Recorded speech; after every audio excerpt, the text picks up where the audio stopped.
Hi, hello, how are you?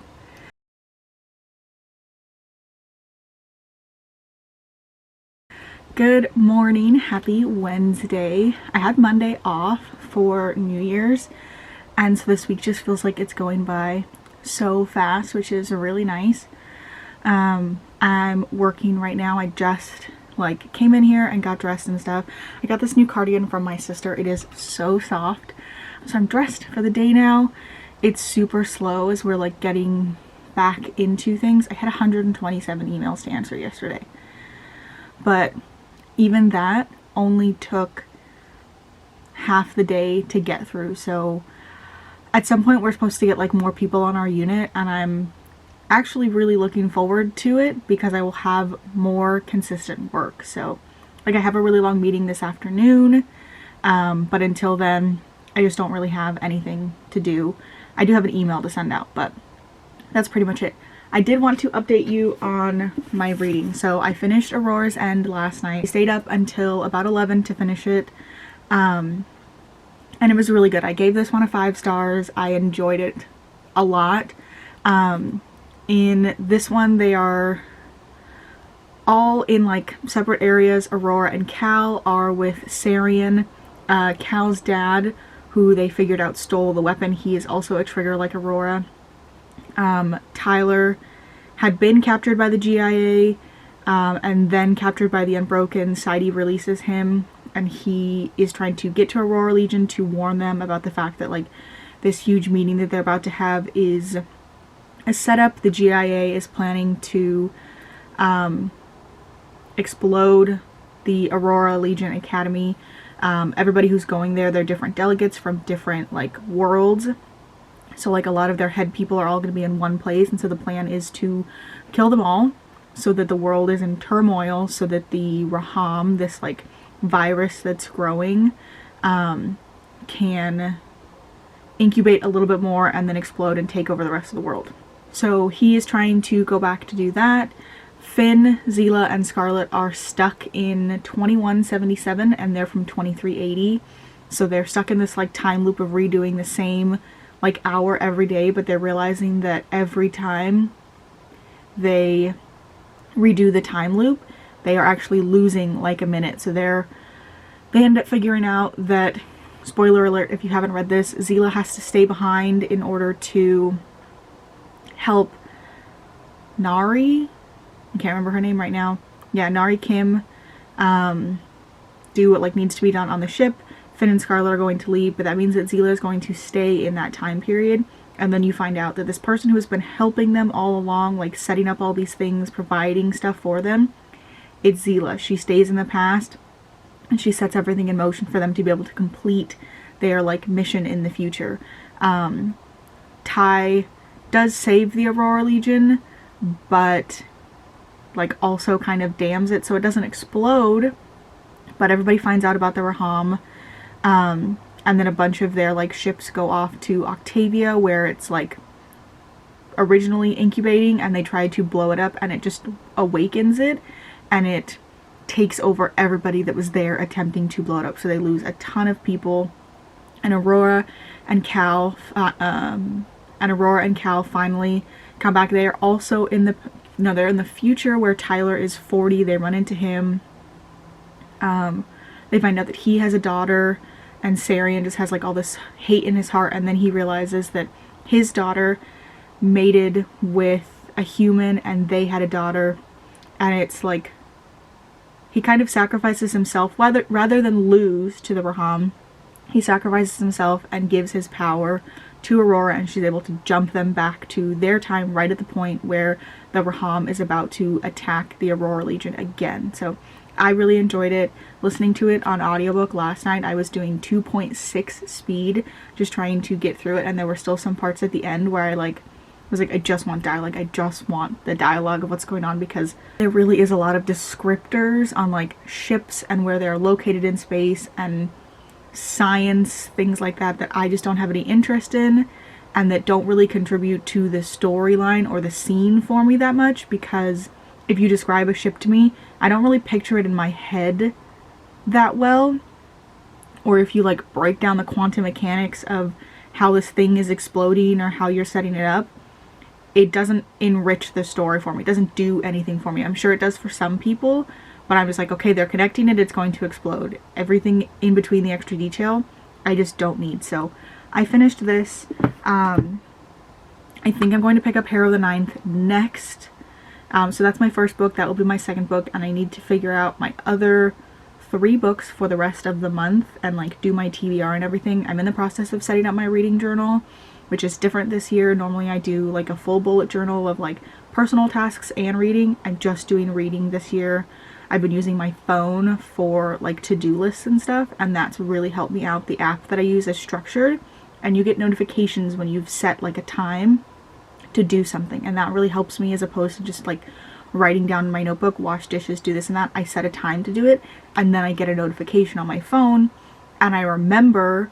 Whereas when I was putting it in my notebook, I would write it down here on my desk and leave it here and then go into the living room and just forget about these like tasks that I had set for myself. So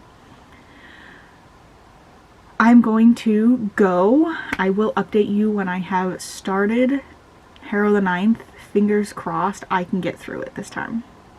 Good afternoon. It's almost 5 o'clock. I went into work today. We had like a potluck for my unit, which was fun.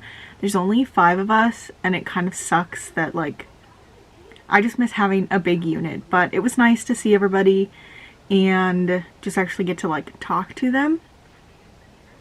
And now I'm home. I'm watching New Girl. I am so tired. I'm really tempted to take like a nap for maybe an hour. I just yawned, so I'm like, my eyes are starting to get watery. And then read. I am really enjoying Harrow the Ninth. I'm really intrigued, okay? I tried to read this before, and I had to look on a Reddit thread, which I can't find again, to see why Harrow cannot seem to remember Gideon. All of these scenes that had Gideon in them now have this man named Ordis Niganad, who I think who was originally supposed to be her cavalier, and in Gideon the Ninth, him and his mother flee in order to like save Ordis so that he doesn't have to become Gideon or Harrow's lictor, Harrow's cavalier, so that she can become a lictor, which is how Gideon becomes her cavalier. And in this book, they keep like flashing back to scenes from when they were in Canaan House, and it's Ordis instead of Gideon. And I remember looking it up, and it's like in these memories that have been altered, she thinks that it was Ordis that was there, not Gideon. And I was looking again on the Reddit threads, and I found that she had done some sort of like brain surgery, and I'm thinking it was after her battle with Kithaerea and the Resurrection Beast, that she was like piecing herself together and somehow didn't fully repair the bits of her brain that were about Gideon and accidentally replaced it with bits about Ordis. This is just a guess, and I'm hoping that some point in this book it's going to get brought up. So far it hasn't, but I'm really enjoying it. They are training and preparing for the resurrection beast that is on its way. They're on the Mithraeum, which is like their safe house for the lictors and God. But something's wrong with Harrow. She doesn't regenerate like the others do. And they just think that she's not a proper or full lictor. Part of it is that she thinks that she did the like convergence where she sucked in Gideon's soul improperly, and that's why she's not a full lictor. It's not like super explained. And then there's another guy named Ordis. He's Ordis the First. He's one of the lictors. He keeps trying to kill her. He sees her as some sort of threat to God, and he has made it his mission to protect God from any threats, and he perceives Harrow as a threat, so he has been trying to kill her. And we just had this moment where she makes soup for everybody, and she puts her own bone marrow in the soup from her tibia, so that way when he eats the soup, she is able to construct it in his body into almost like a skeleton that bursts out of him and like cleaves the top half of him into like a ton of bits. And the only way that he's still alive is because God saves him. He pieces him back together, and he's like, the two of you need to stop this. And he's like, Gideon, how long has it been since you slept? And she says that it's been 6 days. That she has not been able to go to sleep because she uses her bone magic to create wards around her room and thinks that that's the only place that she's safe. And then one night when she's in the bath, Ortis the First breaks past her wards. He's able to like suck the energy out of them. She calls him a Phanergy Void, and renders them useless and attacks her in the shower, and she almost dies. And so she realizes that she is not safe anywhere. And so after she pulls this stunt, they're walking down the hall. Ianthe is taking her to her rooms to watch over her while Gideon sleeps. And Augustine, who's another one of the lictors, and Ortis are standing off to the side, and he's smoking a cigarette, and he just kind of like gives her a nod. And I think he's respects her. And it makes me think that, does he think that Gideon is a threat because she can't defend herself and therefore can't defend God? And now that she's shown what she's capable of,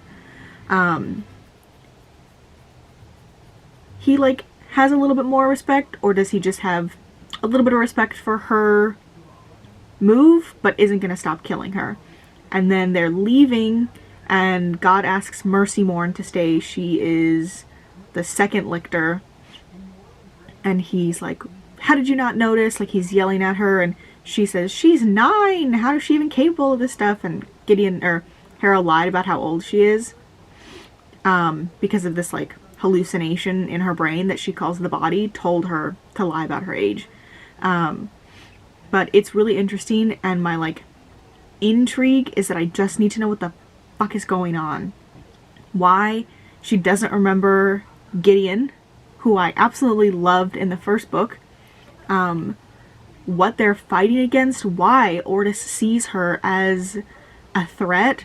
It's just my intrigue to know what's next is all-consuming. I was dreaming about this book last night, like as I was waking up this morning, and just thinking about what is going to happen next. But I am super tired, so I think I'm gonna nap for like an hour after I get off of work. And then I need to wash dishes, which I can listen to the audiobook while I'm doing. Yeah, that's the plan. I set up my reading journal. This is the one that I'm using. It's a Lectrum. I set it up for this year.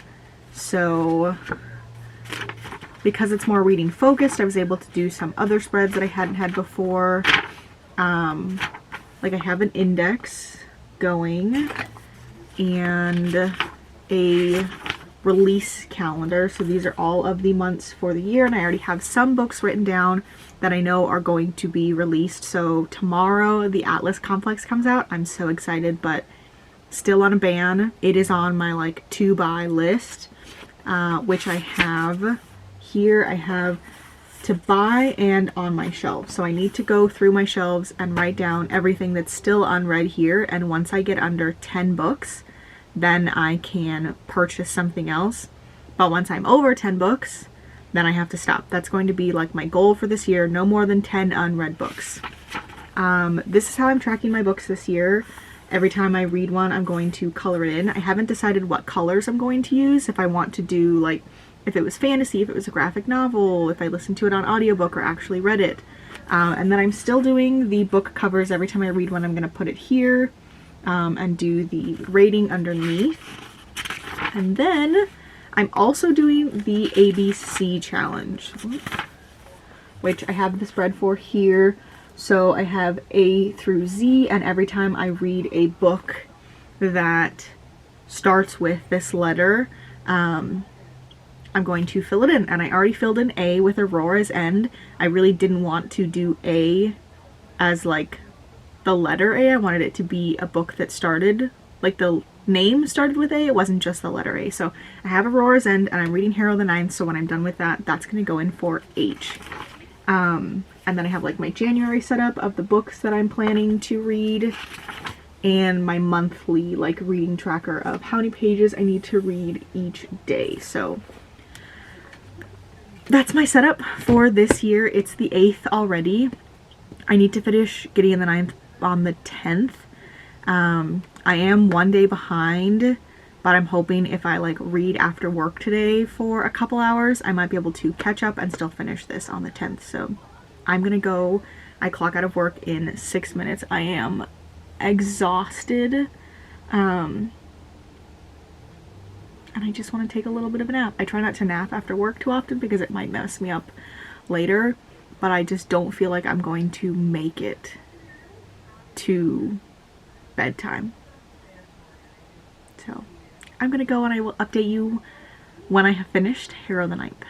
Hello, happy Thursday. I am in pain. I had a dentist appointment yesterday. I'm gonna get fitted for a mouth guard that's more like an Invisalign for day to night, or for day and night, and I'm really hoping that that works. I'm taking 800 milligram ibuprofen every 6 hours, almost round the clock. I'm not taking it if I can handle it, but having to open and close my mouth so much yesterday is just, it really killed me, and it's still bothering me today. So of course I came on here to talk and move my mouth more, but I wanted to talk about Harrow. I am almost finished. I have 60-ish pages left to read, but I just have so many thoughts. My first is that Ortis the First, who is one of the lictors, is trying to kill Harrow. And I talked about this, and Harrow devises a plan with Ianthe and Augustine and Mercymorn, who are other lictors. And Augustine is like, we're gonna distract God. We're gonna give you about an hour after dinner. Ortis should be in the like training room. He's gonna leave at a certain time. I'm gonna guarantee it. And you go find him. And so they're at this like fancy dinner. Ortis leaves, and Augustine and Mercymorn start making out with God. And Harrow is just like gobsmacked, frozen, and Ianthe drags her out, and Harrow is like, that was the cue? And Ianthe's like, yes, whenever three people start kissing, that's always the cue to leave. And so she goes and she's looking for Ortis. He's not where she thought he was going to be. He does find him. She does find him. He's been stabbed. Cytherea is trying to kill him. We find out later that Cytherea is being possessed by Commander Wake, who is Gideon's mom. So Commander Wake used to, I don't know, be a lictor, or was like, she was a herald, which is somebody who is like against the lictors. And I think Mercymorn and Augustine are working with her. And they tried to have a baby with God at one point, and it didn't work. And so Commander Wake had a baby with Ortis Niganad, and that baby was Gideon Nav. And the baby was supposed to die, or no, Ortis thought that the baby was his. And that's why when he found out that Commander Wake was going to kill the baby, and the whole purpose is that because if it was a lictor baby and you killed it, it was going to like blow up the ninth house. And the heralds are trying to destroy the houses, so she was going after the ninth house.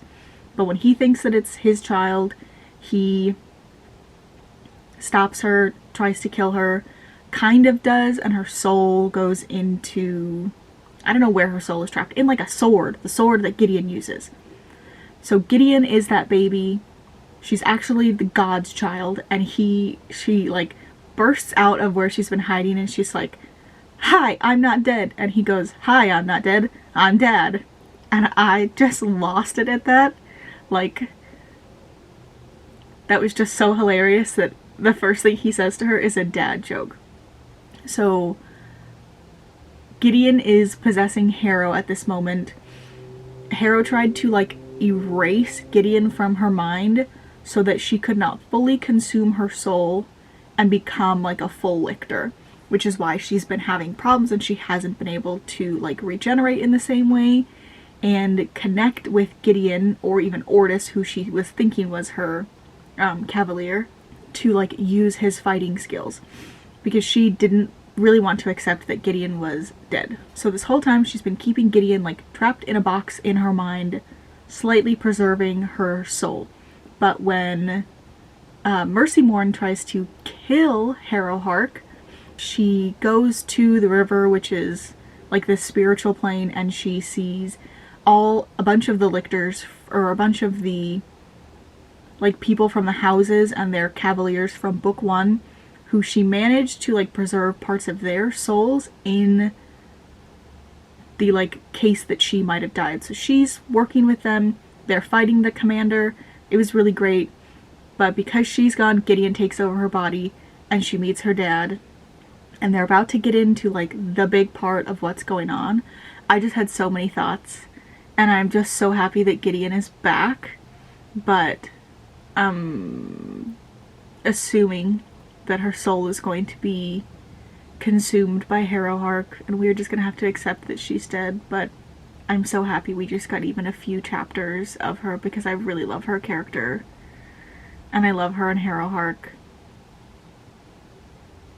Yeah, that's all I had to say. I'm gonna get back to work. Actually, I have to go get laundry, and then I only have 4 minutes left before lunch, so I'm gonna go, and I will update you tomorrow when I have finished Harrow the Ninth. Hello, happy Friday.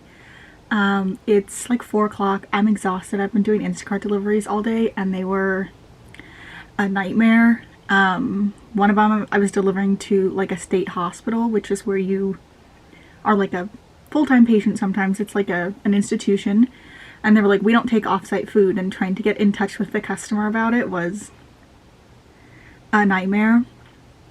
So it's just a really long day, but last night I finished Harrow the Ninth. I love this so much. I just really love the world. I haven't read really any books about necromancers.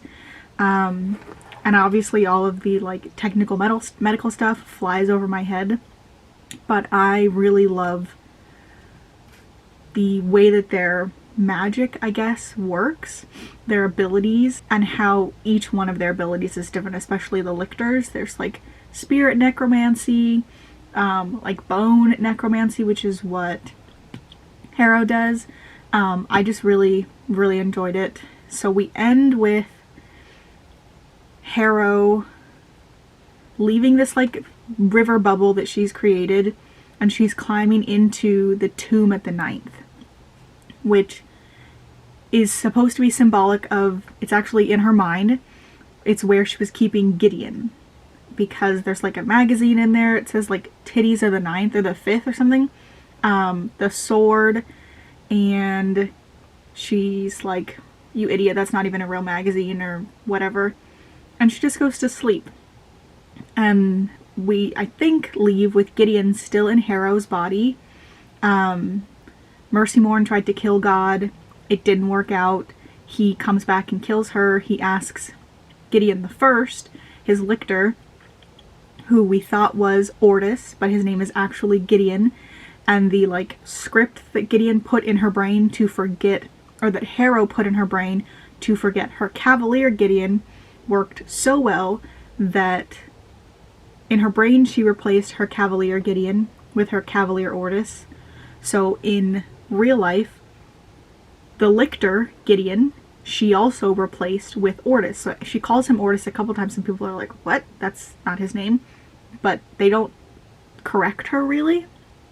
And so we find out that, you know, Gideon is the daughter of God. And I'm assuming they're going to have a conversation in Nona.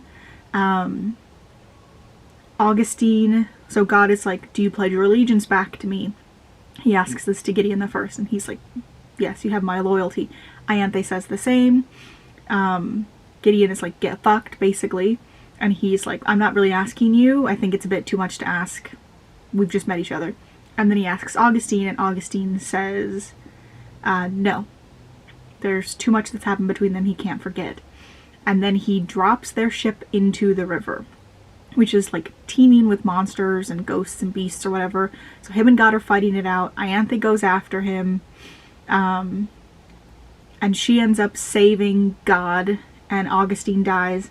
And Harrow is with who we think is, or Gideon in Harrow's body is with who we think is Gideon the First. And he's wearing sunglasses. Gideon got her sunglasses from Harrow. They were in a note to her. And when Gideon the First comes in, this is so confusing. Gideon the Lictor comes in, and he takes the glasses off of her face and puts them on his, and that's how he's speaking to God and the other lictors the whole time. And then we find out that the reason that he put the sunglasses on is because his lictor died. So the actual Gideon has died, and Pyrrha Devey, who was his cavalier, comes to the surface because they essentially kind of did the same thing that Gideon and Harrow did.